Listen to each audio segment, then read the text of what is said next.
Welcome back, YouTube. I'm here with the second part of From Leaves to Ashes. Been posting a lot of other Naruto and RWBY concepts, so if you haven't already, go check them out. Before we begin, if you enjoy this type of content, please hit that subscribe button. Most of my viewers aren't, and I don't mind that. But if you like Naruto-centric crossovers, this is what I tend to write, and especially with RWBY. So the content I might make might be right up your alley. Also, if you like this story, don't forget to hit that like button and leave a comment. I'm still currently writing many of these stories, and every ounce of motivation helps. Now sit back, click on one of those links below, and enjoy the second part of this What If. She could hardly fathom how this morning had started. It began just like any other. She woke up the witch and put her to work. Her hotel was to be immaculate at all times. If she could get away with working her all hours without pay. However, she knew the little witch wouldn't be enough. So she also had to tidy up, at least until more of her morning staff came in early this morning. Overtime was not cheap. Perhaps another trip to the orphanage was due. The little witch was starting to get rebellious. She wondered if it had anything to do with the roads taking a shine to her.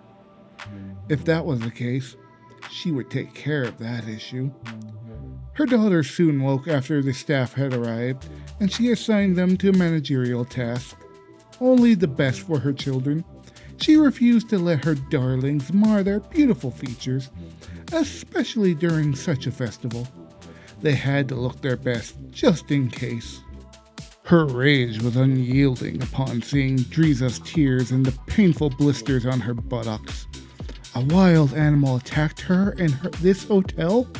Oh, she bet that little witch had let it in. She would make her suffer for this. With furious haste, she marched towards the East Hall, eyes glinting maliciously. But she quickly put on a fox smile upon seeing one of her valued customers emerge from the hallway. Ah, Lady Uzumaki, I hope you had a fantastic night's rest. Please be careful this morning. My daughter came to inform of the rabid fox. Yes, I am aware of it, Madame Tremaine, Kushina stated flatly, repressing the amusement she wished to display upon seeing the terrified look on Madame's face. My son heard a scream and went to investigate. Found the thing pinning in that lovely young lady in the basement before disposing of it. Rabid! The Madame's skin drained of all pigment, and Kushina only nodded in affirmation. I would say it's highly likely. Even if it was frightened by being trapped and was accidentally provoked, I dare say it wouldn't have been so aggressive. It would have only attempted to bite in self-defense before attempting to flee. That poor young girl was in tears and calling for help. Briefly squinting at hearing what had happened to Cinder, Madame perfectly played the role of loving caretaker, expressing extensive concern. Oh, the dear must be petrified. It must have gone after her after it bit my poor Driza. Thank Om for your strapping young boy for dealing with it. If he requires anything, do let me know. Actually, Kushina's lips quivered as she played the woman. I think there is something he does want. You see, the festival has begun, and there is a dance tonight. I dare say he needs a date. Oh, Madame stood straight, her eyes glistening. She knew who Kushina was. This woman was one of the most famous huntresses in all of Remnant, and in some cases, infamous. She had earned the red-hot devil for her explosive temper, which was only second to her skill in combat. She was widely considered one of the top huntsmen, let alone huntresses in the world. Then there was their son, who had been gaining attention recently. He had attended all 4 regions' local youth tournaments this past year, and decisively won all 4. The apple didn't fall far from the tree, and if she could have one of her daughters claim this apple, they would be set for life. Is that so? Madame hid her devious thoughts behind a wide smile. Oh, I can arrange something. I'm sure Anna or Driza would love to attend the dance with him. Make a date of it. after, of course, getting Driza her shot from that vicious cur. Refraining from snarling, Kushina kept her temper in check. She hadn't even mentioned the poor girl once yet, and she had told her she had been attacked and possibly could have been bitten. She was starting to believe the rumors. While I'm sure they are lovely, that wasn't who I was referring to, Kushina replied, looking back into the hallway. I've noticed my boy has been flirting with that young hostess and maid that works here. Miss Fall, I believe? Madame's expression began to fade, and she steeled herself while internally a rage burned in her belly. The witch had been flirting with one of her customers? She would reprimand her later. Miss Fall, you say? Madame pursed her lips thoughtfully. She has quite a busy day ahead of her, and I'm strapped for staffing already, due to the festival. Is that so? Kushina let her disappointment roll off her tongue. I understand staffing pressures during such events, but you couldn't afford to let her off for a day? I swore I heard other hostesses and maids mentioning they were taking the day off. Madame was unable to repress her frown. She had called her on her bluff. Suppose trying to pull the rug beneath a huntress of her caliber would be far more complex. No, I can give her the day off if she really wants it, Madame sighed, glowering internally at the prospect. But she must finish her morning duties, and I fear I won't be back in time to help prepare her for the dance. Driza requires some medical attention, I'm afraid. Oh, I can more than assist with that. Kushina's eyes gleamed as she peeled away the woman's layers bit by bit, showing just who she was before glancing back into the hallway. And Naruto is already helping take care of her duties. Should be done any minute now. What? Madame's eyes flickered and moved towards the hallway. There was no way they were almost finished. She could never finish that early.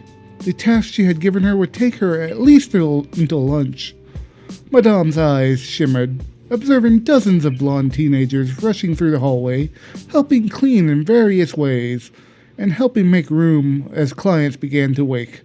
Her eyes flashed with spite as she focused on a single person, managing the control of chaos.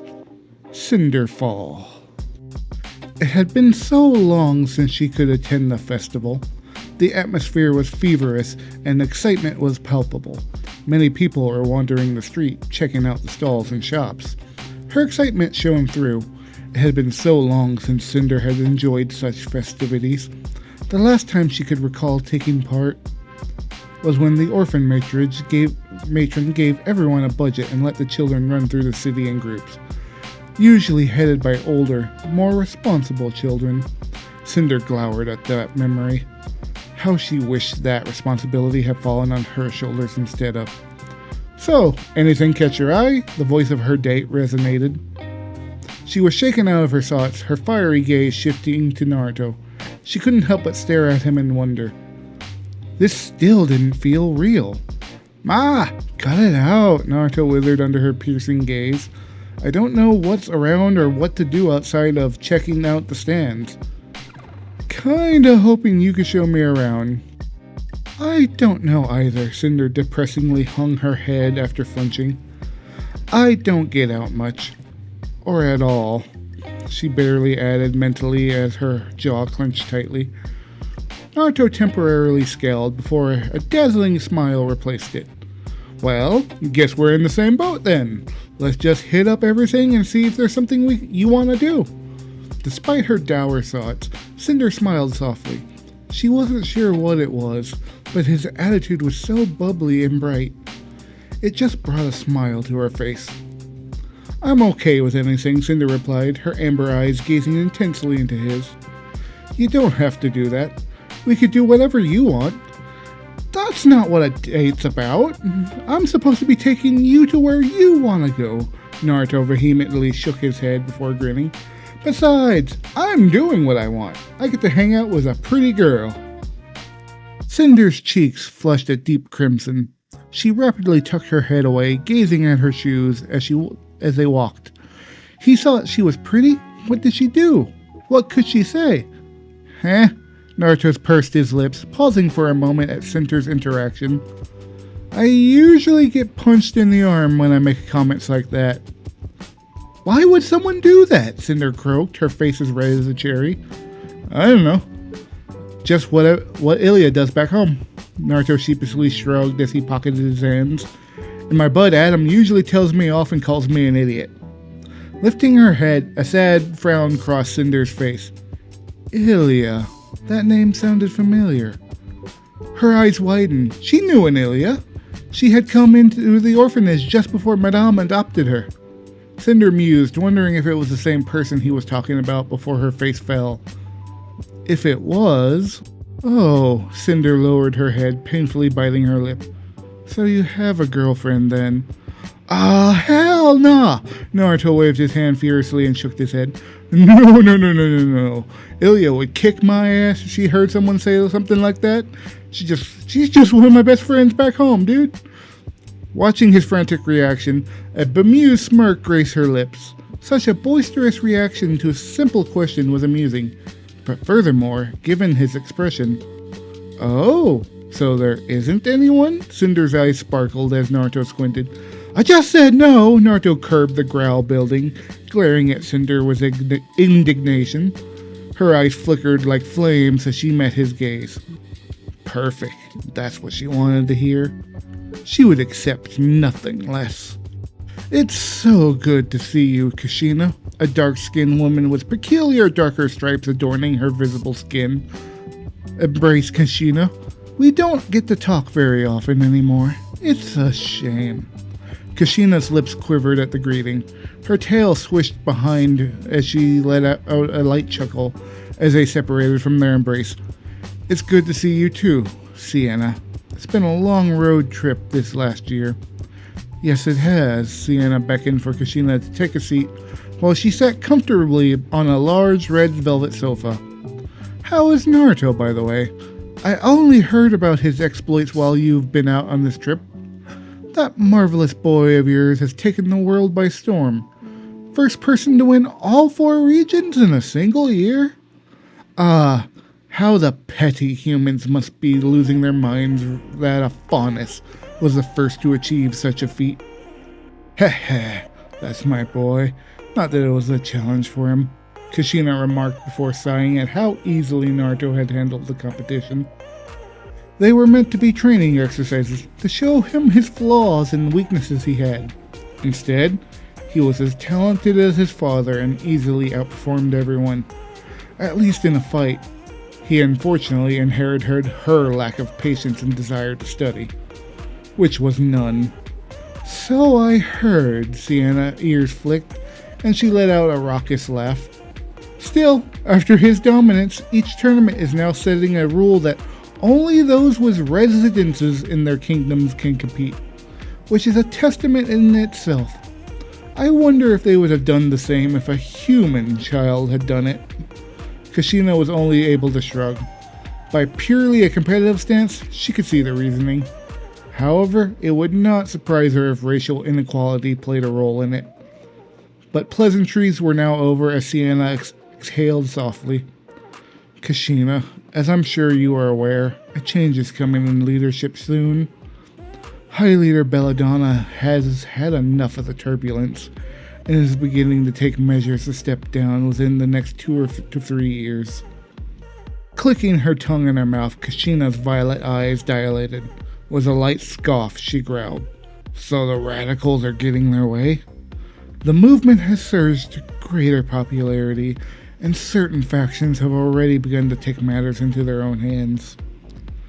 High Leader Belladonna, on several instances, has already had to apologize for these rogues. Sienna lightly hissed, a bitter taste left in her mouth. It's only weakened his position in the thing, I'm afraid. Don't act like we weren't acting on our own, Khan. Kushina scowled at Sienna, crossing her arms over her bust. Yes, and he's aware of what we do. He doesn't like it, but it's not something he actively discourages. Sienna responded calmly. We may seek to harm through discrediting and blackmailing anti-Faunus activists, but to push for another Faunus war actively? We both don't want that. Kushina's expression did not alter, and instead she clicked her tongue once more in annoyance. Khan wasn't wrong. She had seen enough war. It didn't serve anyone in the end. It only inflicted more pain. So why did you call me? I already knew all this, and I just infiltrated the glass unicorn. It's gonna take a little time before I have enough on Madame that would be useful, Kushina retorted, her tail twitching behind her in her seat. Softly exhaling, a sober Sienna winced before stealing her gaze. As you know, I am an obvious frontrunner to take the mantle from Gira. But with this division in the ranks, more will be needed to help keep the White Fang stable. I'm going to appease their desires to keep the White Fang whole and keep them under control, Sienna announced, locking her gaze with Kushina.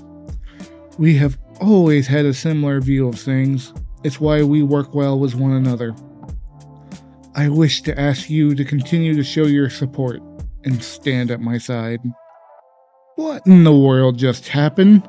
All she wanted was that fluffy white bunny at one of the game stalls, where she had to knock down all the bottles. Naruto had paid to let her take a shot at it, but they wouldn't fall. She knew she had hit several times. They wiggled but didn't fall. Her throw wasn't that weak. Rhodes always complimented her on her swinging accuracy.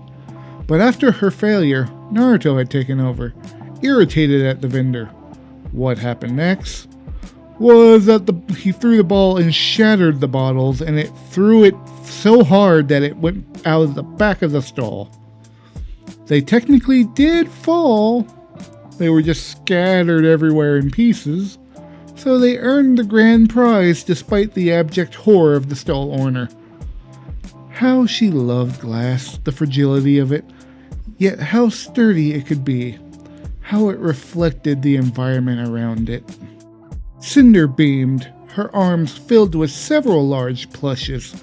She never could have dreamed of this, and now she giggled, watching as the vendors shrank in their presence.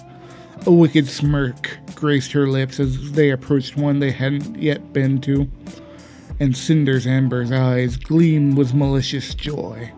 She could get used to this feeling. If he were staying, she would have to ask if he could teach her a few things. Oh, she wanted to learn just how she could create an air of dread with just a smile. Her eyes focused on a single object within the stall. Her eyes sparkled brilliantly.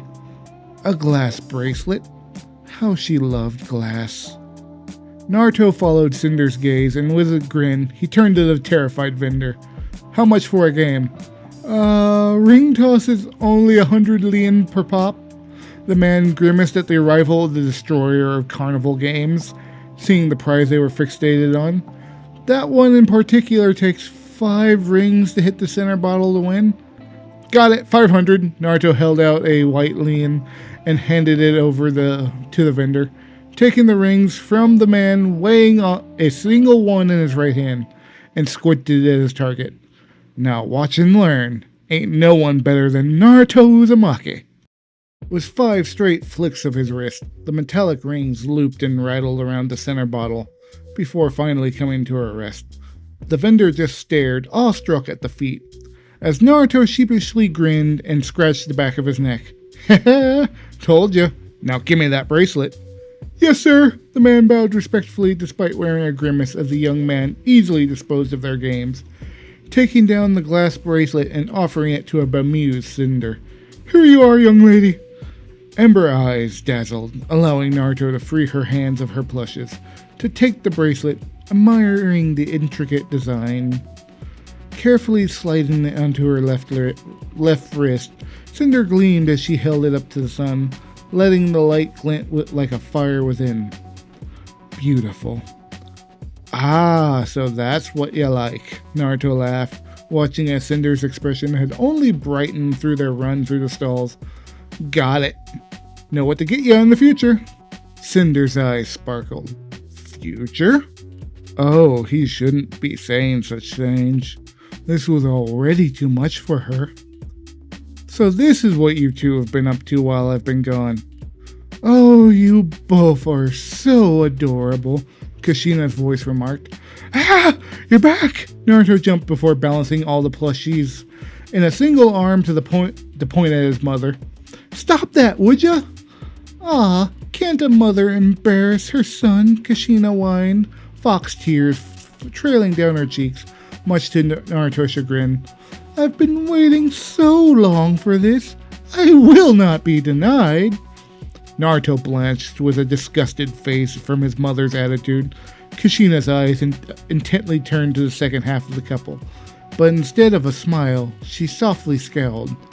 She was still in her uniform? Didn't she have something else to wear? Kushina repressed a snarl. Softening her gaze, she spoke what was on her mind. Dear, why are you still in your uniform? Don't get me wrong, I prefer comfort, as you can see, but I wouldn't wear my work clothes to a dance. Cinder grimaced at the question. A sensation of guilt washed over her as she hung her head. She wanted to wear something nice. All I have are my uniforms. Cinder glumly stared at her feet and the weathered tennis shoes that were a size too small. Kushina couldn't help refrain from glowering. Thankfully, she didn't have to express her outrage and could conceal it. Her son was a fantastic cover. Say what now? Naruto squinted before giving his date a concerned look. Cinder winced. She shouldn't have said the truth. It was only going to lead to her getting into more trouble later, when Madame confronted her. Well, now that won't do, Kushina chirped, wrapping her arm around the shoulders of a startled Cinder before glaring at Naruto. You should have asked her before y'all left with her, Databane. Letting a girl go on a date like this? Shame on you. Don't point the finger at me, Naruto barked and scowled. How was I supposed to know? Bah, still have much to learn. Kushina waved her son off before looking down at a horrified Cinder. Now, I gotta steal her momentarily and take her out shopping. Can't attend a dance without a nice dress. There were so many people here. Cinder sweated nervously as she stood idle, wavering side to side, waiting for Naruto to return.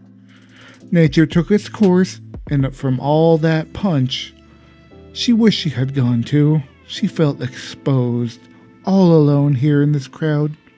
Her heart raced, keeping pace with the beat of the electronic music and the rhythmic lights flashing. The dance floor was crowded with a large number of people, and influential people lined the balconies above. It ranged from the head of the Academy and General of Atlas, James Ironwood, to the aristocratic elite, such as Jacques Snee of the Snee Dust Corporation, and Fort Lee, the head of Starhead Industrial Company. Two important figures outside of Atlas, such as headmasters of the other 4 academies. Cinder had never been in such an atmosphere. That alone was nerve-wracking. To have such major influencers here as well, watching the youth of the country dance below, like they were judging them. Something awoke within Cinder, a smoldering fire burning within, twisting her gut. Her amber eyes shone with the same intensity. Gleaming up above was hatred. She didn't like this feeling, or them. People with power who could intervene, stop what Madame was doing to her, and did nothing. Are you feeling okay? Cinder's heart skipped offbeat as Naruto stepped before her, holding a champagne glass filled with punch. Concern was written over his expression while his cerulean eyes looked worriedly upon her. Did something happen while I was gone? You look upset. Naruto frowned, evidently concerned. Cinder felt all the searing hatred inside of her melt as she stared into his cerulean gaze.